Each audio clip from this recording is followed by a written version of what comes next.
হযরত মুহাম্মদ সাল্লাল্লাহু আলাইহি সাল্লাম আমাদের জন্য বহু মূল্যবান উপদেশ রেখে গেছেন, যা জীবনকে সুন্দর ও অর্থবহ করে তোলে।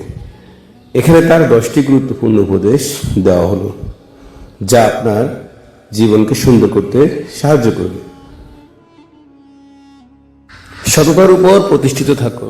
সততা মানুষকে পুণ্যের দিকে নিয়ে যায়, আর পুণ্য জান্নাতের দিকে নিয়ে যায়। সহিহ বুখারী, সহিহ মুসলিম। অন্যের জন্য তাই কামনা করো যা নিজের জন্য চাও।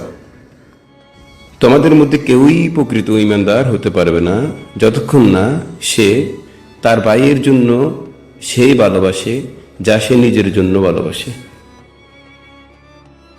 নম্রতা অবলম্বন করো। যে ব্যক্তি নম্রতা অবলম্বন করে আল্লাহ তাকে সম্মানিত করে। সহিহ মুসলিম। রাগ নিয়ন্ত্রণ করো। এক ব্যক্তি রাসূল সাল্লাল্লাহু আলাইহি সাল্লামকে বললেন, আমাকে উপদেশ দিন। তিনি বললেন, রাগ করো না। 3 বার একই কথা বললেন। সহিহ মুসলিম। সতর্কভাবে কথা বলো। যে ব্যক্তি আল্লাহ ও পরকালের প্রতি ঈমান রাখে সেই জন্য ভালো কথা বলে অথবা চুপ থাকে। সহিহ মুসলিম। পড়শিদের প্রতি সদয় হও। যে ব্যক্তি তার পড়শিদের কষ্ট দূর করবে না সে প্রকৃত মুসলমান নয়। সতর্কতার সাথে জীবনযাপন করো। একজন মুসলিম কখনোই একই গর্তে 2 বার দংশিত হয় না। অহংকার বর্জন করো।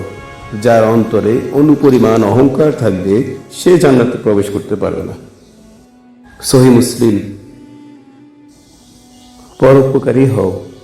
আল্লাহ সেই ব্যক্তিকে সাহায্য করেন যে তার ভাইয়ের সাহায্যে এগিয়ে আসে। ধৈর্য ধরো ও আল্লাহর প্রতি ভরসা রাখো। রেখো সাহায্য ধৈর্যের সঙ্গে, সুখ দুঃখের সঙ্গে এবং প্রতিকূলতার সঙ্গে আশার সম্পর্ক রয়েছে। তিরমিজি।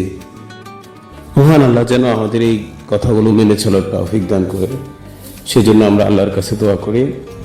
যারা নতুন আছেন তারা চ্যানেলটি সাবস্ক্রাইব করুন এবং যারা দেখেছেন তারা ভিডিওটি লাইক করুন, কমেন্টস করুন।